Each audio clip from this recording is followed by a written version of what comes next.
Are you currently having problems with your CapCut freezing and you want to be able to fix this? Well, then this video is going to be perfect for you, because in this video I'm going to show you a step-by-step guide on exactly how to fix this issue. So what you're going to do firstly is to close your CapCut app, and instead you're going to open up your settings app on your phone. So go into your settings app, and in here we're just going to scroll down, and then you're going to click where it says general. So click on general, as you can see, scroll down in here again, and then click on storage.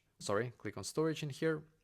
And as you can see, you should now be taken to this page, which is great. So now on this page, what we're going to do, we're just going to scroll down and we're going to find CapCut in here. So just a second.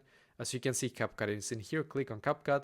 Now you're going to click on Upload App, and once again, click on Upload App. Click on the blue button here again. And as you can see now, what will happen is that you will now automatically get the newest update for your CapCut app, which you need to be able to have to fix all the bugs that was in the previous version. So basically I did this myself and it worked. After I've done this, I went back into my CapCut app, and now, like, since I guess 2 weeks or something like that, I haven't had any problems with it. So try this and hopefully now it's going to be fixed for you as well.